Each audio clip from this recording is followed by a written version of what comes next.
वाली भैया, रुक जाइए। आपने हनुमान के समक्ष कोई विकल्प नहीं छोड़ा, इसीलिए हनुमान आपसे युद्ध करने के लिए प्रस्तुत है।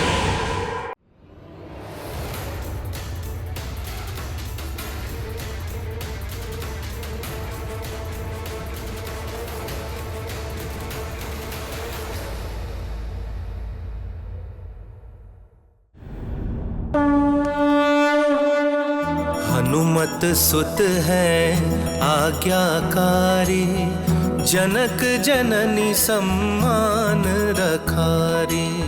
सब जन के रक्षक हनुमाना, रखते शीश निबल कर माना। धर्म शांति मर्याद रखैया, हनुमत जग कर बनत सहैया। कोई चले मार्ग अधर्म के, मारुति धर्म युद्ध करे उससे। अंततः मेरे शब्दों का कुछ प्रभाव तो पड़ा तुम पर। तुम्हारे भीतर साहस का संचार तो हुआ। और अब जब हम युद्ध करने ही वाले हैं, तो फिर उसके नियम भी स्थापित कर लेते हैं। मुझे विश्वास नहीं हो रहा, ये सब मैं यथार्थ में देख रहा हूं। पुत्र वाली, तुम क्या चाहते हो भोले भाले हनुमान से? हाँ,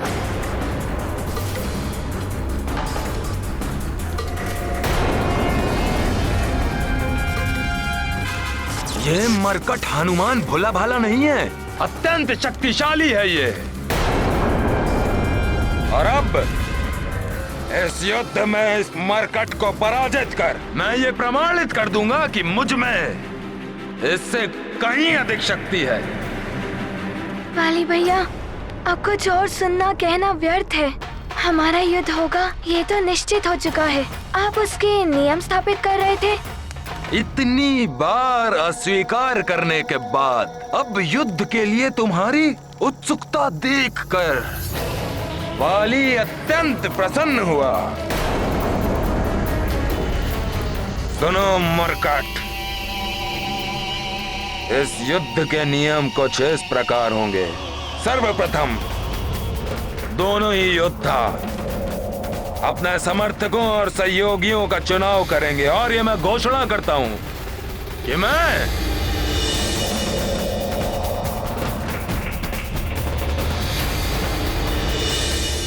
असुरों का सहयोग प्राप्त करूंगा।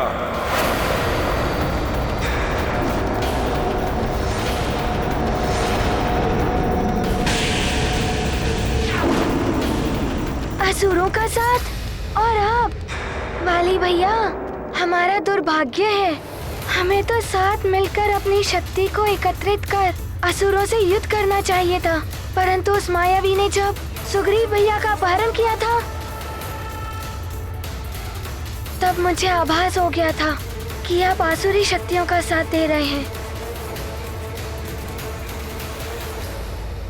पुत्र वाली, यदि तुम हनुमान से युद्ध करना चाहते हो तो अवश्य करो, किंतु राक्षसों का साथ लेकर अधर्म के मार्ग पर आगे ना बढ़ो पुत्र। उसमें तुम्हारा विनाश निश्चित है। हाँ वाली भैया, आप किसी को भी अपने साथ चुन लीजिए, परंतु राक्षसों का ध्येय प्रभु के कार्य में व्यवधान डालना है और हरि भक्तों को परेशान करने में उन्हें बहुत आनंद आता है। ये धर्म के विरुद्ध है। मुझे तुम्हारा उपदेश नहीं चाहिए मरकट। मैं वही करूंगा जो मेरी इच्छा होगी। तुम बताओ, तुम किसका सहयोग प्राप्त करोगे? मुझे किसी की भी आवश्यकता नहीं है। मेरे माता पिता यहाँ उपस्थित हैं। उनका आशीर्वाद ही मेरे लिए पर्याप्त है। उनके आशीष से मुझे बल प्राप्त होता है, जिससे मैं संसार की किसी भी शक्ति को परास्त कर सकता हूँ।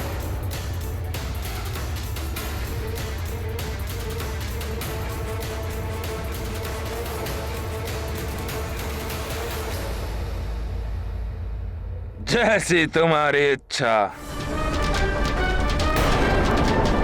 यदि तुम किसी का सहयोग ना लेने का निश्चय करने की मूर्खता कर रहे हो तो ये तुम्हारा निश्चय है, परंतु मैं आसुरी शक्तियों का सहयोग प्राप्त करूंगा और ये मेरा निश्चय स्थिर है।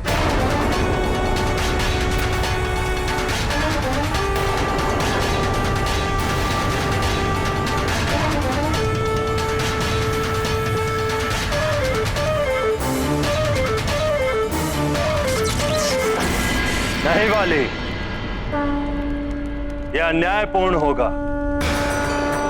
हनुमान के विरुद्ध युद्ध में तुम आसुरी शक्तियों का प्रयोग नहीं कर सकते। प्रणाम वायुदेव। आप सबका कल्याण।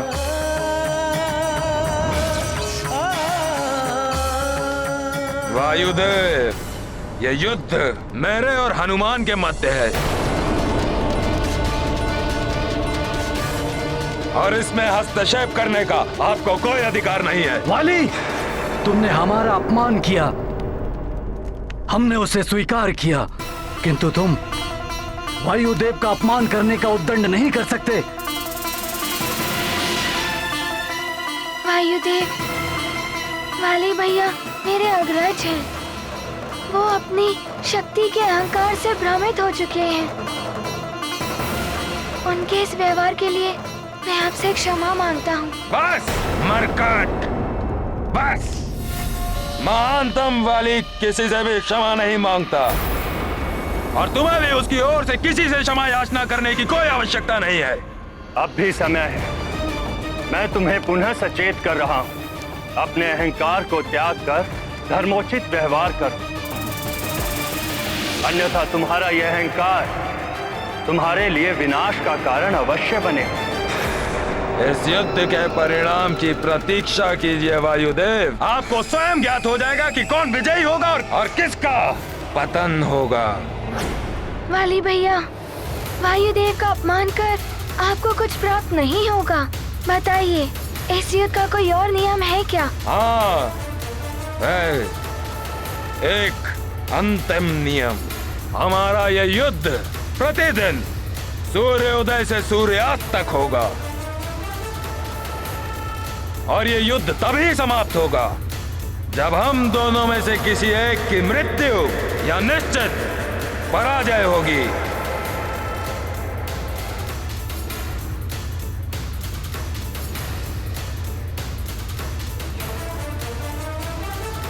मुझे स्वीकार है वाली भैया।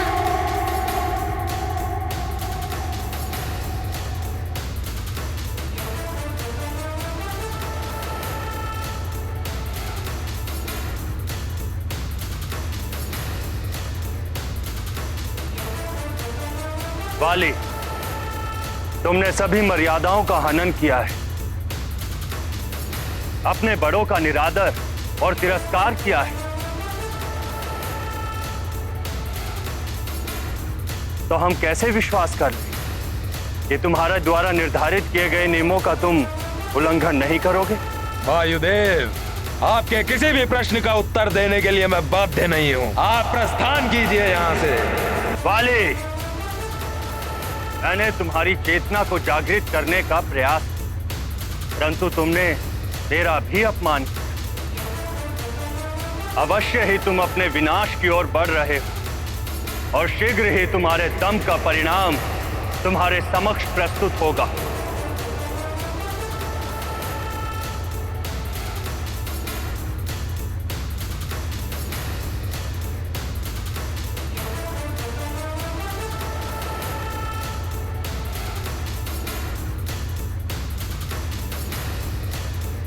मेरा आशीर्वाद हनुमान के साथ है।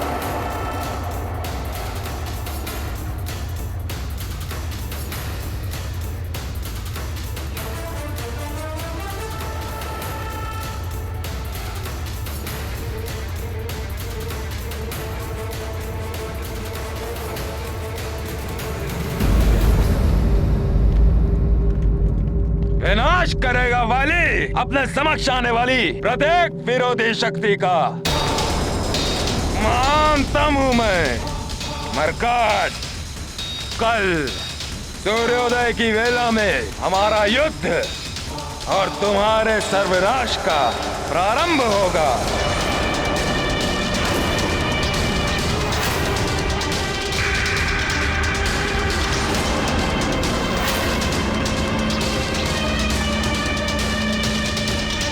वाली भैया, मैं प्रस्तुत हो जाऊंगा, परंतु उसके पूर्व आपको वचन देना होगा हमारे इस द्वंद्व युद्ध के अंत होने तक सुग्रीव भैया का कोई अनिष्ट नहीं होना चाहिए। बस इतनी सी बात। स्वीकार है मुझे। कोकट, सभी वन राज्यों के वानरों को आमंत्रित करो। वो यहाँ आकर हमारे द्वंद्व युद्ध और उसके परिणाम के प्रत्यक्षदर्शी बने। वो अपने नेत्रों से हनुमान की पराजय और काका केसरी जी के मुकुट को मेरे चरणों में पड़ा हुआ देखें।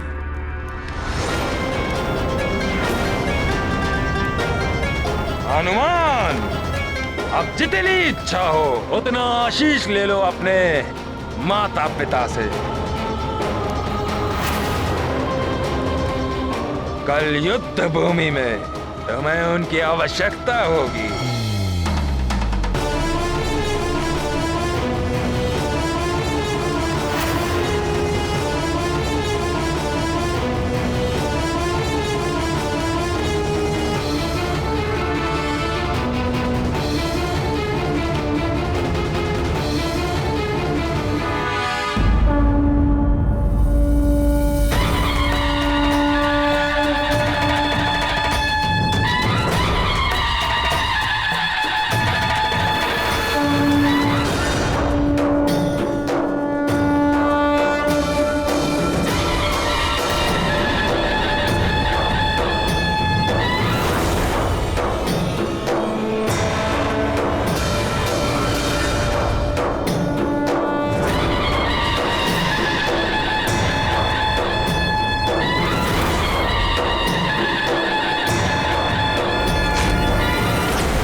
वाली अत्यंत शक्तिशाली है, परंतु हनुमान को पराजित करना इतना सहज नहीं।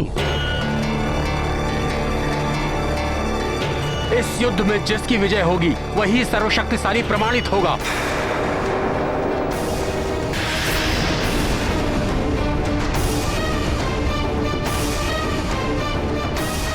आज महाबली हनुमान और युवराज वाली के मध्य भयंकर युद्ध होने वाला है। देखो, युद्ध स्थल के मध्य में इन दोनों की गदाएं रखी हैं और जैसे ही ये उन्हें उठाकर एक दूसरे पर वार करेंगे, युद्ध प्रारंभ हो जाएगा।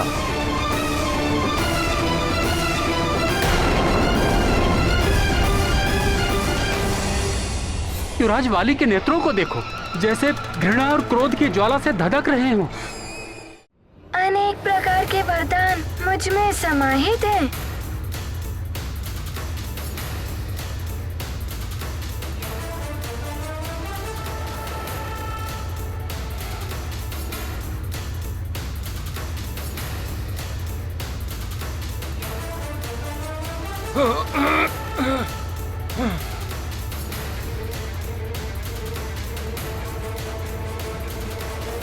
अनेकों बार युद्ध अस्वीकार कर मुझसे बचता रहा है ये मरकट।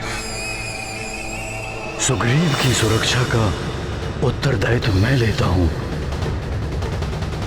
अतः मेरे जीवित रहते सुग्रीव का कोई अहित नहीं कर पाएगा। हनुमान, तुम यहाँ क्यों आ गए? वाली भैया मेरे साथ तुम्हारा भी अनिष्ट करेंगे। सुमेरु के राज मुकुट पर आपका कोई अधिकार नहीं है, तो फिर उतारिए उसे और रख दीजिए उसे मेरे चरणों पर। बस बस, वाली भैया से ये अनावश्यक युद्ध करने के लिए विवश है हनुमान।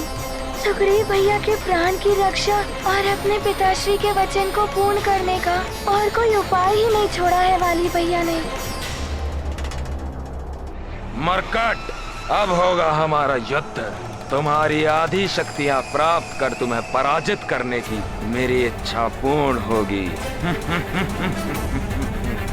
फिर देखता हूँ कौन रोकेगा मुझे समस्त वन राज्यों पर अपना आधिपत्य स्थापित करने से।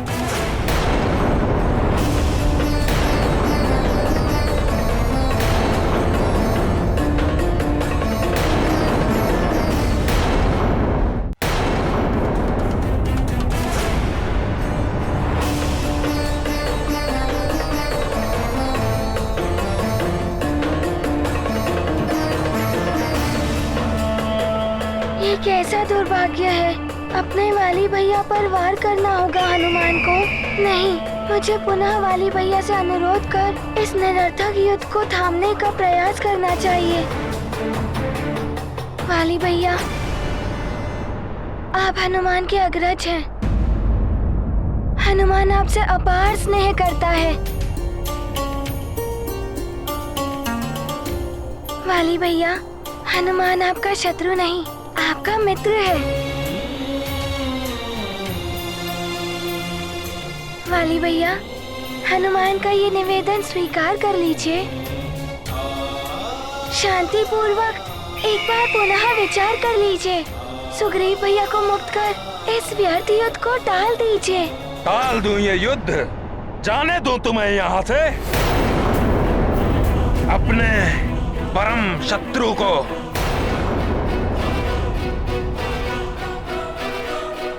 स्वयं को सर्वश्रेष्ठ योद्धा प्रमाणित करने का अवसर गवा दूं? मरकट, मूर्ख समझा है महानतम वाली को। ऐसा कदापि नहीं होने दूंगा मैं। महानतम वाली अपने निश्चय पर अडिग है। यह युद्ध भी होगा और महानतम वाली के हाथों तुम्हारी पराजय भी।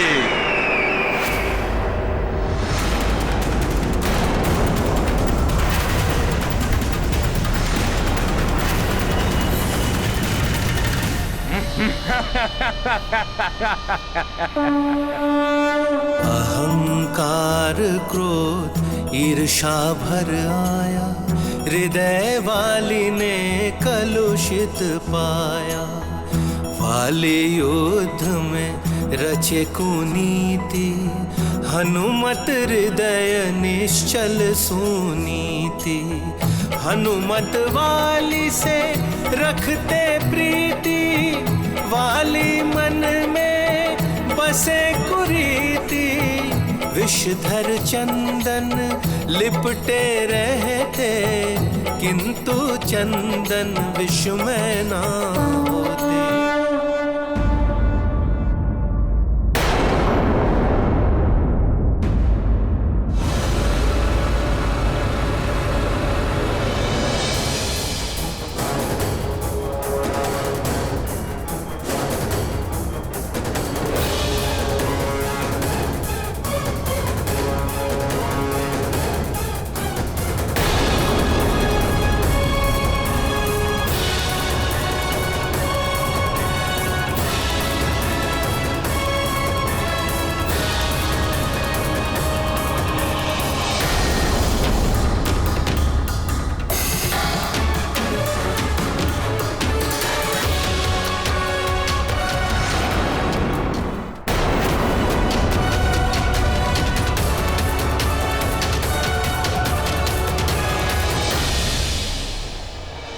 माता हूँ तुम्हारी हनुमान। तुम्हारा हृदय कितना निष्कपट और निर्मल है। जानती हूँ कि तुम्हें तुम्हारे भ्राता समान वाली से युद्ध करने में कितनी वेदना हो रही होगी, किंतु वाली अपना हठ नहीं त्यागने वाला। अपना अस्त्र उठाओ पुत्र।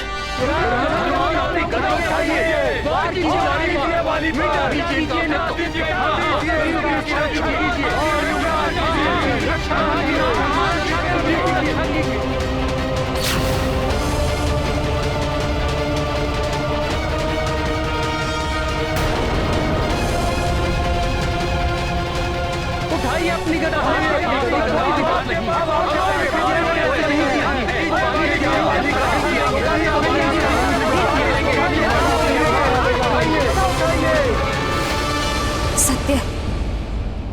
यदि वाली पराजित हो गया तो उसका अंत हो जाएगा, और यदि वो जीत गया तो सुग्रीव का वध कर दे।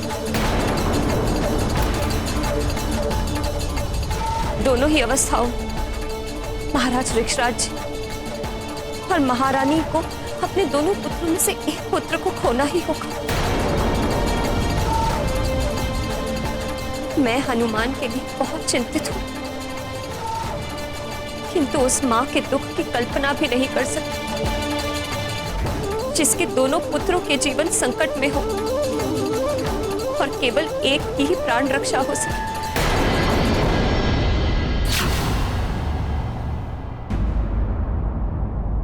तुम मुझे वचन दो कि तुम हमेशा सुग्रीव की रक्षा तो करोगे, किंतु तुम्हारे और वाली के मध्य कभी युद्ध की स्थिति बनी तो तुम उसका वध नहीं करोगे।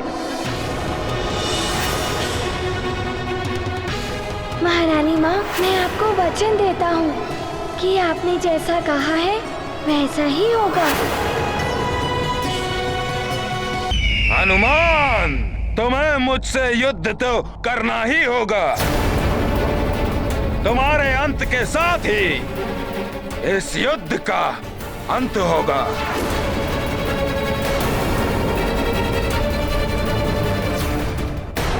मैंने हनुमान के साथ अन्याय तो नहीं कर दिया? जिस वाली के जीवन की रक्षा के लिए मैंने हनुमान से वचन लिया, वो ही हनुमान के जीवन को क्षति पहुंचाने पर तुला।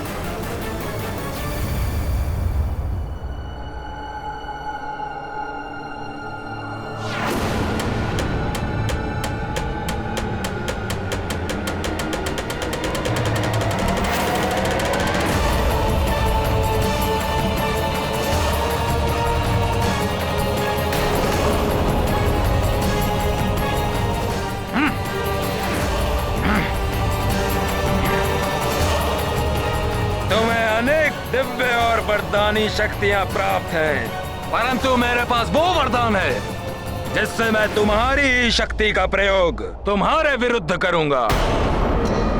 महानतम वाली तुम्हारे अंत अथवा तुम्हें परास्त करने के पश्चात ही इस युद्ध भूमि से हटेगा।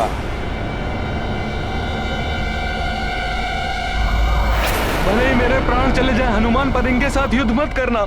ऐसा करने से तुम्हारी आदि शक्ति इनमें पूर्ण रूप से समाहित हो जाएगी।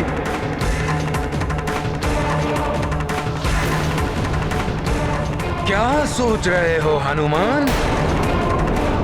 अपने पिताश्री का वचन पूर्ण करना है, सुग्रीव भैया को बचाना है, तो उठाओ अपने शस्त्र और वार करो मुझ पर।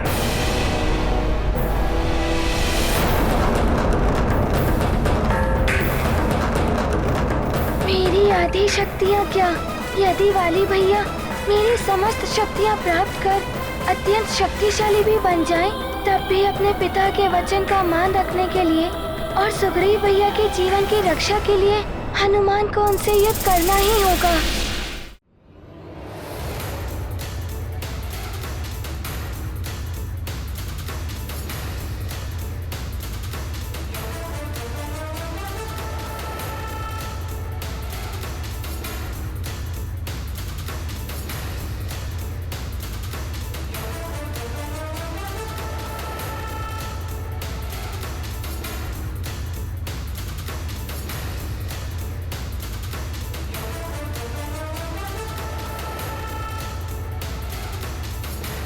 अब मिलेगी मुझे हनुमान की आधी शक्ति।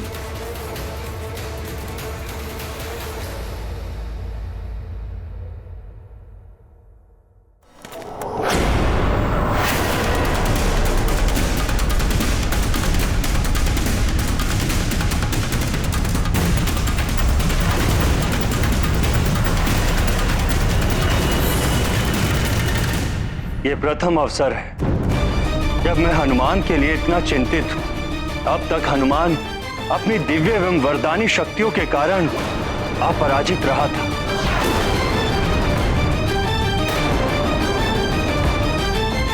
किंतु इस युद्ध के आरंभ होते ही हनुमान की आधी शक्तियां वाली को प्राप्त हो जाएंगी और हनुमान के लिए वाली को परास्त करना अत्यंत कठिन होगा। आपकी चिंता उचित है वायुदेव। वाली पहले से ही अत्यंत बलशाली है। इससे पहले हनुमान ने कभी उसे शत्रु भाव से नहीं देखा, इसलिए वाली उसे कोई हानि नहीं पहुंचा पाया। परंतु आज युद्ध में देवराज इंद्र के वरदान की सहायता से एक ओर तो वाली को हनुमान की आदि शक्तियां प्राप्त हो जाएंगी और दूसरी ओर देवराज के दिव्य आभूषण की शक्ति से वो कभी क्लांत नहीं होगा। नारायण नारायण, कैसी लीला है प्रभु आपकी। आपके परम भक्त के ऊपर ये कैसा संकट आ गया है। हनुमान को अत्यंत सतर्क रहना होगा, अन्यथा उस पर छाया वाली रूपी संकट विकराल रूप ले सकता है।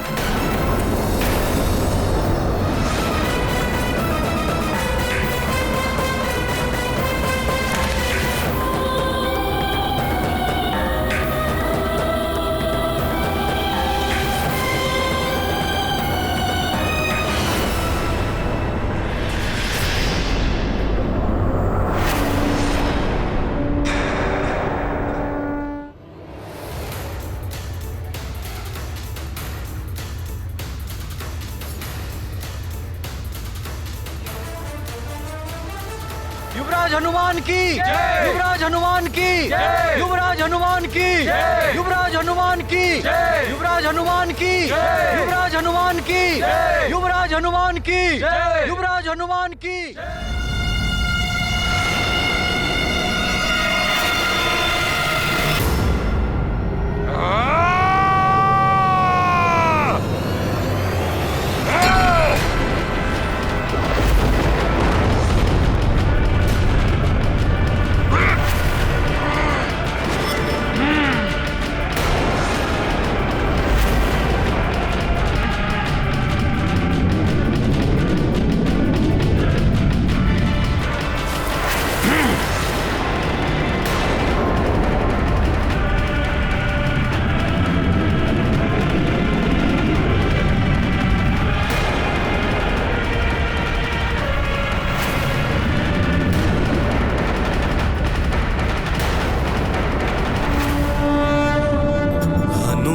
की आधी शक्ति प्राप्त हुई, वाली की शक्ति अगाध, जिनके केवल राम ही नाथ, वही विवश है वाली के हाथ।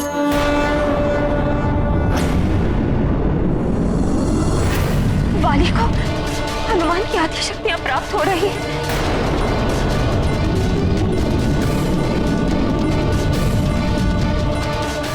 न जाने क्या होगा सब।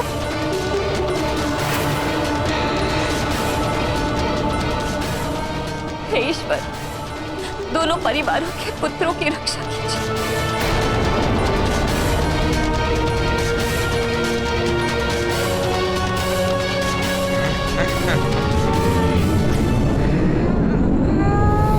पुत्र मोह में आकर मैं ये क्या कर बैठी। महारानी अंजना अभी भी मेरे पुत्रों के जीवन की रक्षा की कामना कर रही हैं, परंतु मैंने उनके पुत्र की चिंता किए बिना हनुमान से वाली का वध ना करने का वचन लेकर उनके पुत्र को इतने बड़े संकट में डाल दिया। तुम हमेशा सुग्रीव की रक्षा तो करोगे, किंतु तुम्हारे और वाली के मध्य कभी युद्ध की स्थिति बनी तो तुम उसका वध नहीं करोगे। महारानी माँ, मैं आपको वचन देता हूँ कि आपने जैसा कहा है वैसा ही होगा।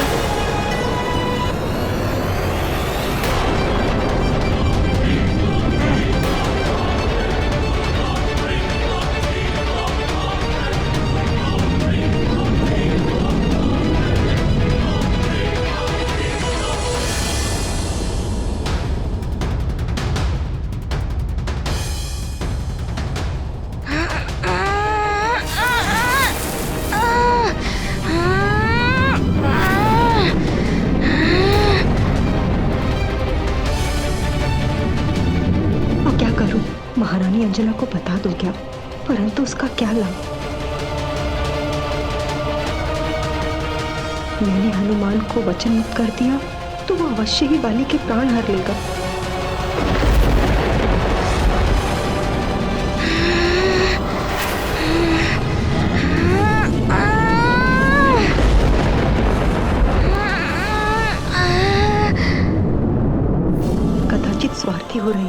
परंतु अपने पुत्र को खोना नहीं चाहती। नहीं, व्यर्थ ही भयभीत हो रही हूँ। बाली कितना भी शक्तिशाली क्यों न हो जाए, रुद्राक्ष हनुमान का अनिष्ट नहीं कर पाएगा, परंतु हनुमान से वाली की रक्षा इसी में है कि मैं शांत रहूं।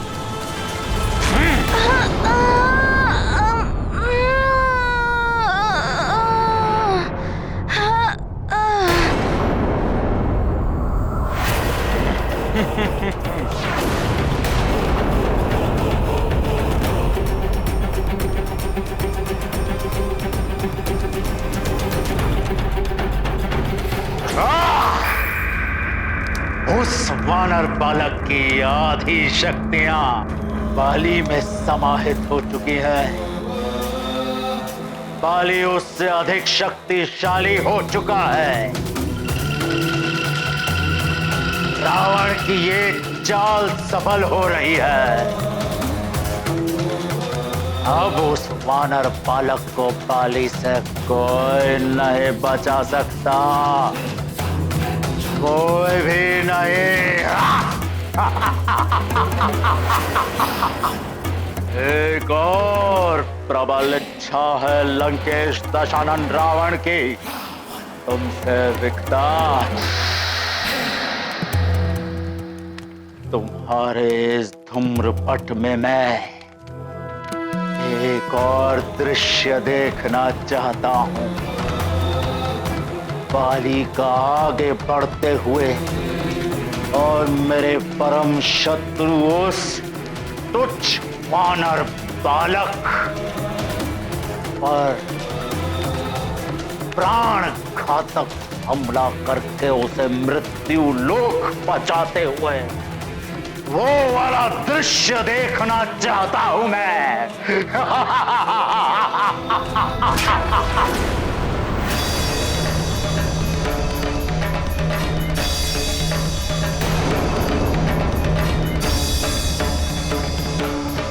मरकट हनुमान,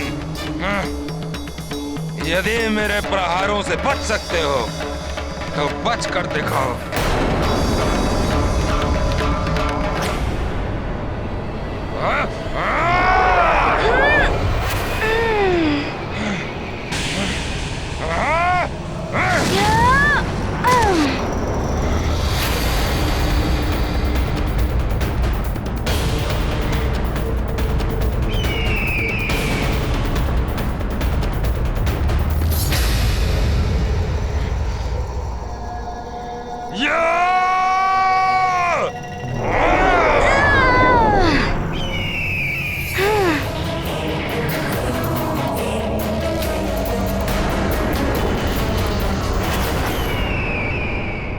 कितना पशुवत और आसुरी व्यवहार कर रहा है बाली।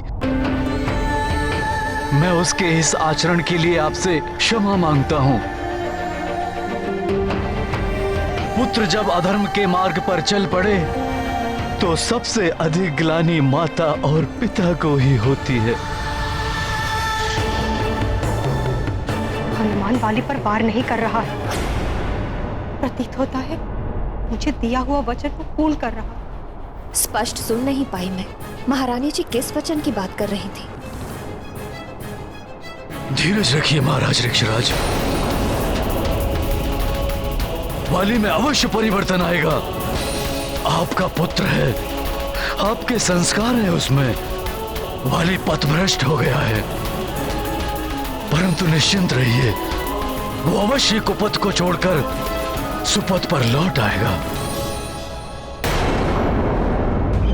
अच्छा, यदि तुम महानतम वाली के वार से स्वयं को बचाकर यह सोच रहे हो कि तुम महानतम वाली को क्लांत कर दोगे, तो अपनी भ्रांति को अपने मस्तक से निकाल दो। देखो,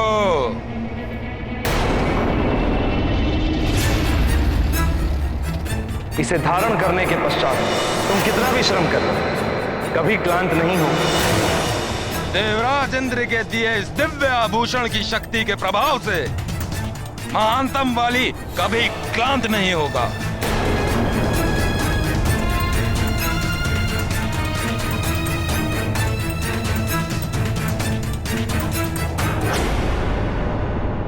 अब तो हनुमान को कोई कोई और युक्ति सोचनी होगी।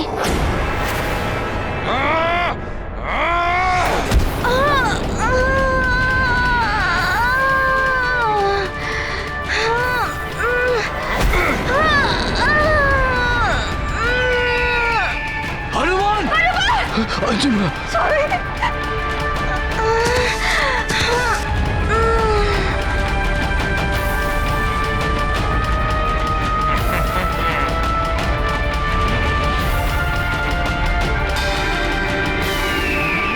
मेरा पुत्र सकुशल है या नहीं? इतना तीव्र वार किया है बाली ने। हनुमान!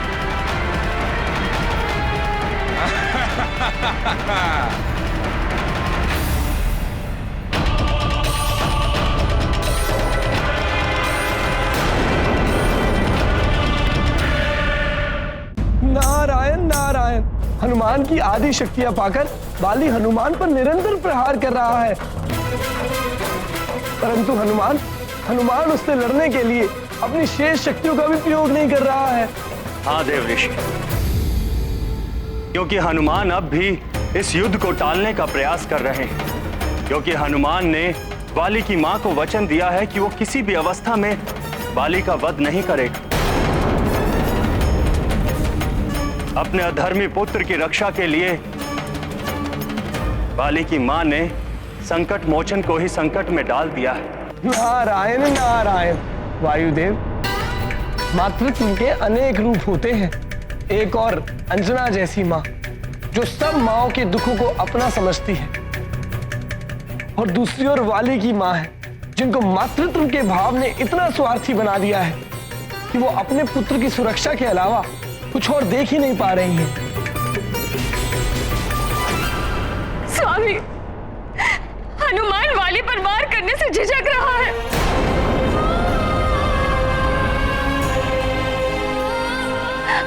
वाली को अपने परिवार का सदस्य मानता है, जिसे वो शत्रु के रूप में देख ही नहीं सकता, उस पे वार कैसे करेगा? मुझे विश्वास है हनुमान वाली पर वार नहीं करेगा। उसने वचन दिया था मुझे, मेरा पुत्र सुरक्षित रहेगा।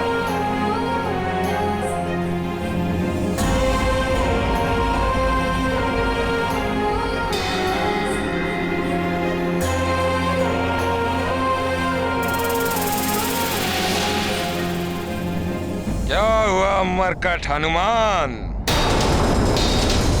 अभी तो ठीक से युद्ध का प्रारंभ भी नहीं हुआ और तुमने पराजय स्वीकार कर ली।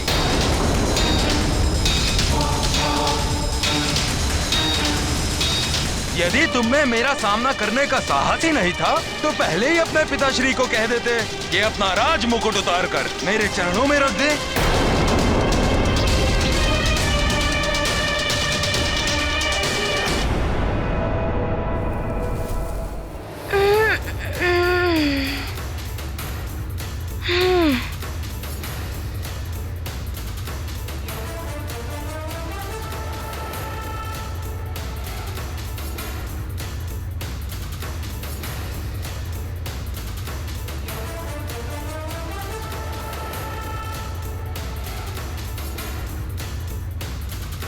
वाली भैया कभी क्लांत नहीं होंगे, उनका क्रोध शांत नहीं होगा, तो अपना बचाव करते रहने का कोई लाभ नहीं। मुझे किसी और युक्ति से उनको रोकना होगा।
ये क्या? वाली भैया मेरी ही भांति विशाल आकार धारण कर सकते हैं? स्वामी, ये युद्ध तो विकराल रूप लेता जा रहा है। किंतु महारानी जी को देखिए, इतनी शांत लग रही है, जैसे उन्हें कोई चिंता ही ना हो।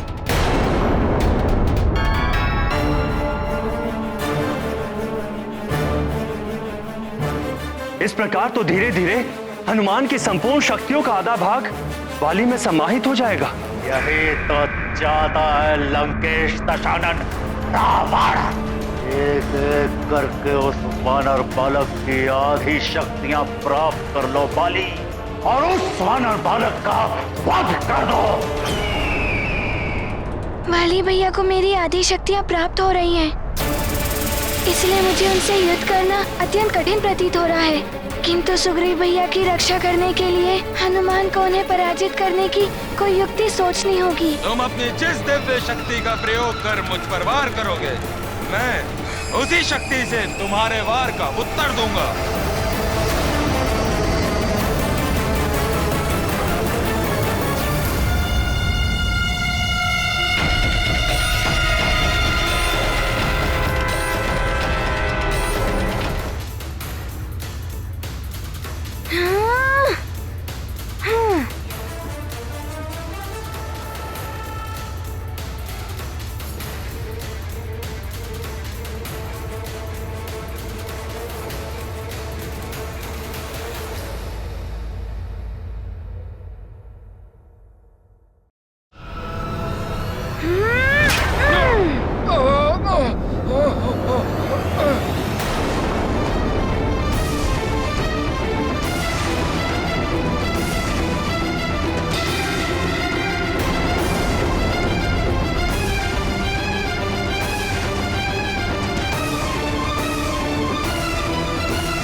हे प्रभु, इस युद्ध का हर क्षण मेरे लिए भयावह है, किंतु ऐसा क्यों प्रतीत हो रहा है जैसे महारानी जी को इस युद्ध के परिणाम की कोई चिंता ही नहीं।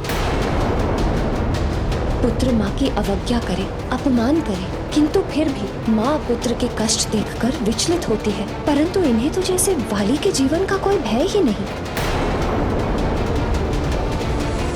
कहीं मेरी इच्छा अधूरी न रह जाए। वानर बालक की आधी शक्तियां बाली को प्राप्त हो गई, फिर भी वो उसका वध नहीं कर पा रहा है। मुझे किसी प्रकार बाली की सहायता करनी होगी। हाँ, मारीच, जाओ, जाकर बाली की सहायता करो। अभी पूरे दिन का युद्ध शेष है। कहीं ये ना हो जाए कि बाली उस वानर बालक के हाथों परास्त हो जाए। ये ना सोचना कि दशानन रावण को बाली की चिंता है।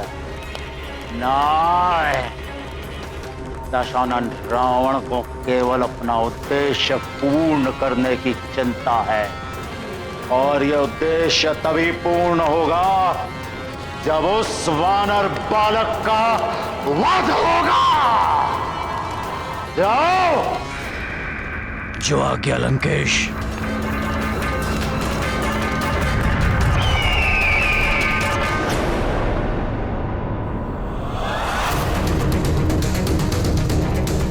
आओ हनुमान, वाली अस्त्रहीन रहकर भी तुम्हारा सामना करने में सक्षम है। आगे बढ़िए युवराज हनुमान, वाली पर, वाली की रक्षा करो हनुमान जी, हनुमान की रक्षा करो। अभी पता चल जाएगा मूर्खों कि किसका अंत होगा। वाली को नष्ट करना इतना सरल नहीं है।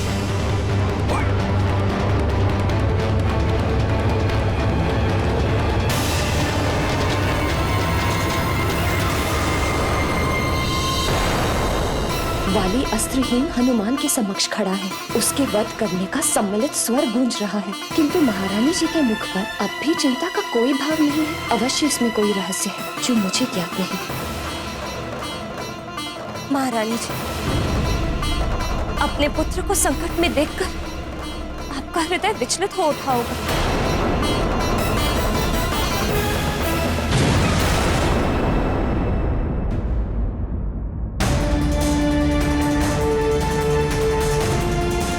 वाली भैया, आप चिंता मत करिए। आपके पास अस्त्र नहीं है तो हनुमान भी अस्त्र विहीन होकर आपसे युद्ध करेगा। मरकट, मेरे बल में तुम्हारी आदि शक्ति मिल जाने के पश्चात अस्त्र विहीन होकर भी महानतम वाली तुमसे कहीं अधिक शक्तिशाली है। तुम किसी भी अवस्था में मेरा सामना नहीं कर सकते।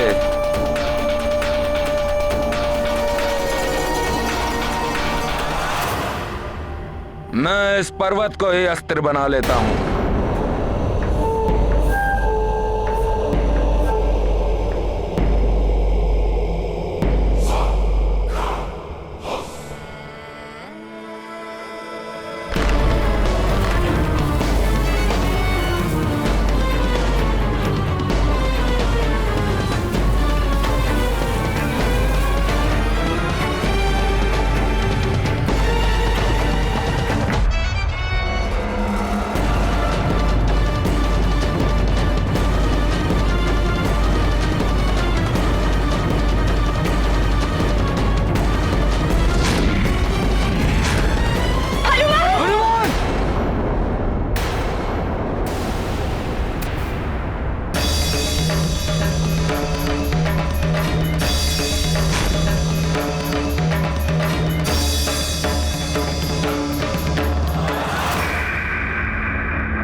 यदि वाली भैया ऐसे ही पर्वत उठा उठाकर उनसे मुझ पर वार करते रहे तो हनुमान अपना बचाव कर लेगा, परंतु उससे यहाँ एकत्रित जनसमूह को क्षति पहुँच सकती है। हनुमान को अपना आकार परिवर्तित कर वाली भैया को रोकना होगा।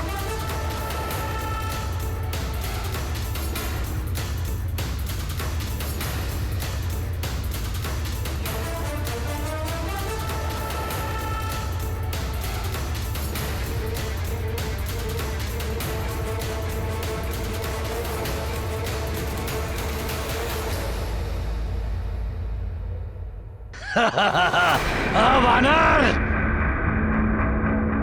तुमने अपना आकार सूक्ष्म कर मुझ मारीच को तुम पर वार करने का अवसर दे दिया।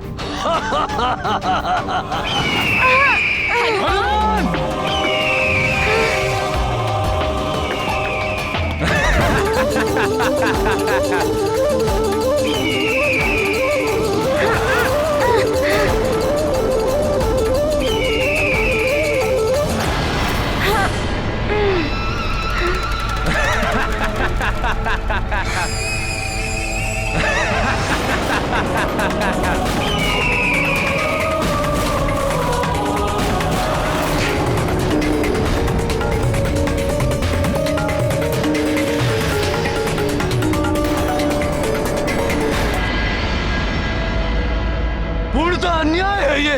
वाली युद्ध भूमि में अस्त्रों की सहायता ले सकता ये नियत अवश्य हुआ था, किंतु ये युद्ध के नियमों के विरुद्ध है। अन्याय है ये।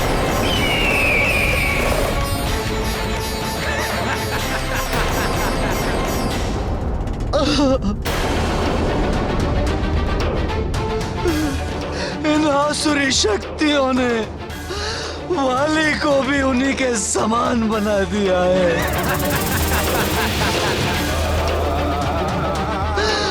कैसी विडंबना है एक पिता की, कैसी विडंबना है।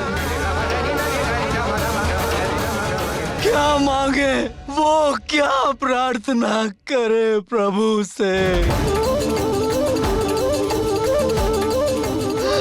अपने पुत्र वाली के जीवन की प्रार्थना करे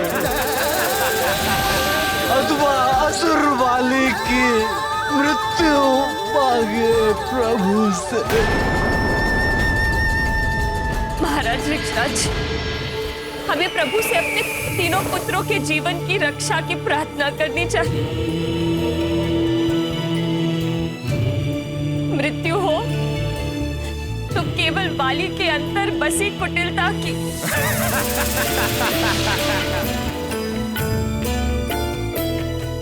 ईश्वर उसका नाश करे, वाली को सन्मार्ग पर ले आए।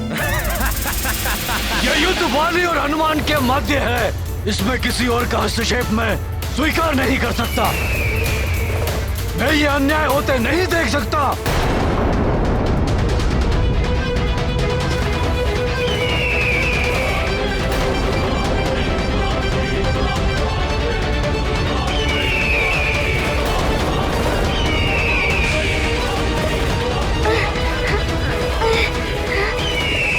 इससे मुक्त होने के लिए तो हनुमान को अपनी देह का आकार बढ़ाना ही होगा।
मैंने अपना आकार बढ़ाया तो वाली भैया पहाड़ का वार करेंगे, जिससे अनेकों जीवन हताहत हो सकते हैं। आकार छोटा रखता हूँ तो ये राक्षस मुझे उठा लेता है। और अभी कहाँ ले जा रहा है ये हनुमान को?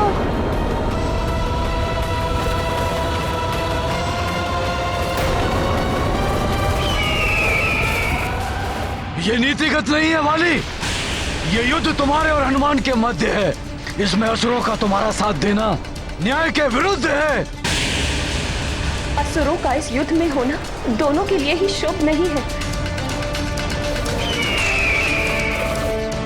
भाई से भाई का युद्ध करवाकर अवश्य इसमें इनका कोई लाभ होगा।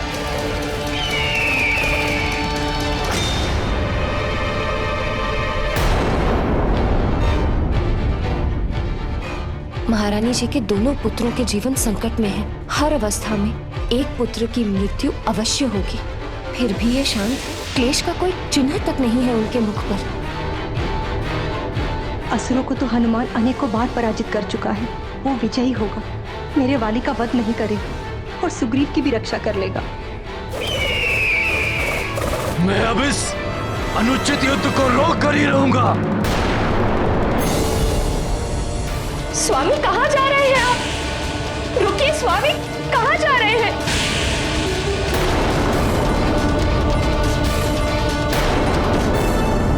पुत्र कितना भी शक्तिशाली प्रतापी क्यों ना हो, परंतु कोई यदि उसे हानि पहुंचाए तो माता पिता का व्यथित होना स्वाभाविक है।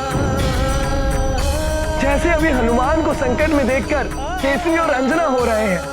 केसरी हनुमान के प्रति हो रहे अन्याय को देखकर इतने आहत हैं कि स्वयं संकट में स्थिति में प्रवेश करने में उन्होंने तनिक भी संकोच नहीं किया है।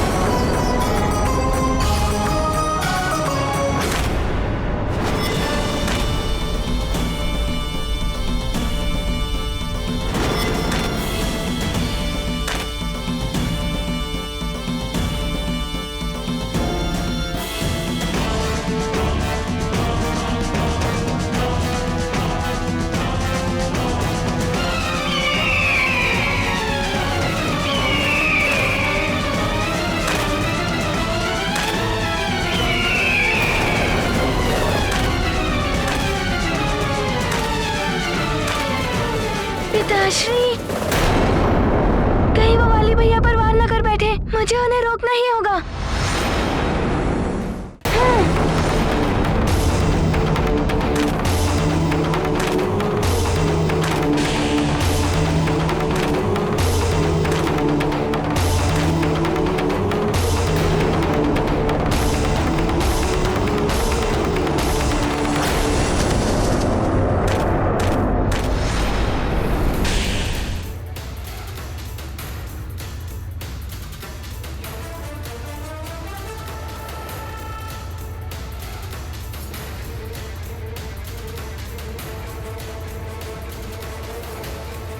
रुक जाइए पिताश्री, मत जाइए। नहीं पुत्र हनुमान, जब ये असुर मारीच वाली की सहायता कर सकता है तो मैं भी अपने पुत्र के पक्ष में खड़ा हो सकता हूँ। मैं अपने नेत्रों के समक्ष अपने पुत्र के साथ अन्याय होते हुए नहीं देख सकता।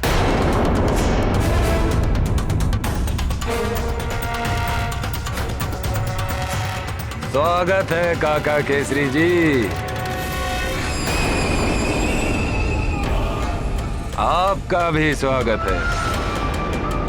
यदि आप भी अपने पुत्र के समान मृत्यु लोक जाना चाहते हैं तो अवश्य आइए। महानतम वाली आपको रोकेगा नहीं, परंतु इतना स्मरण कीजिए, युद्ध से पूर्व मैंने ये स्पष्ट किया था कि मैं युद्ध में असुरों का सहयोग लूंगा और आपके पुत्र ने स्वीकार भी किया था और उसने स्वयं एकाकी युद्ध करने का चुनाव किया था, इसलिए मैं उस पर कोई अन्याय नहीं कर रहा हूँ। हाँ पिताश्री, रुक जाइए। सब मेरी इच्छा अनुसार ही हो रहा है। यदि आप मेरी इस युद्ध में सहायता करने आए तो ये नियमों का उल्लंघन माना जाएगा और मुझे पराजय स्वीकार करनी होगी पिताश्री।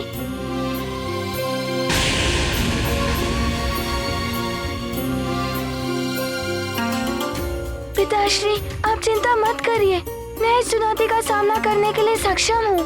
आपका आशीर्वाद ही मेरे लिए पर्याप्त है। कृपया लौट जाइए।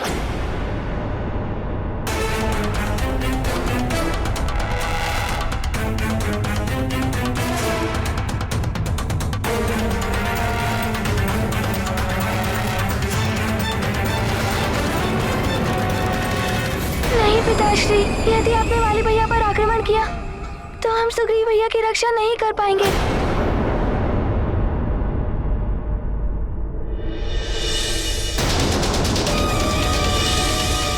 ठीक कह रहा है आपका पुत्र हनुमान काका केसरी जी। यदि आपने मुझ पर वार किया तो आपके पुत्र की ही पराजय होगी। बड़े आए थे मुझसे महानतम वाली से युद्ध करने,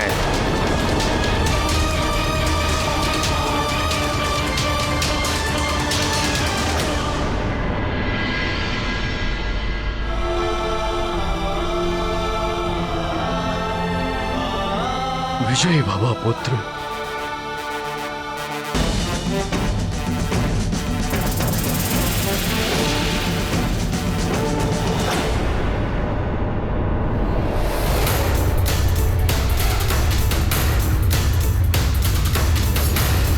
हनुमान को अपने पिता का अपमान स्वीकार नहीं।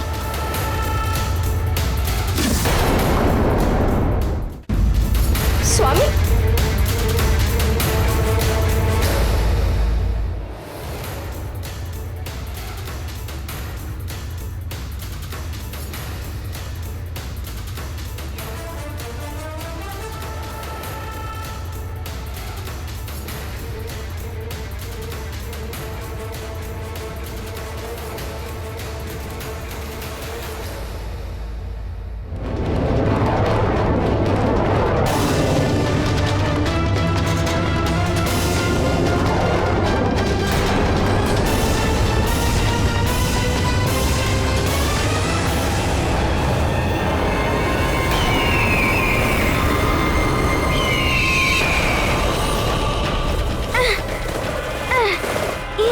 पक्षी रूप धरकर मेरी दृष्टि बाधित कर रहा है।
टुकड़ों से सभी आहत हो सकते हैं। अब इन्हें कैसे रोकूं?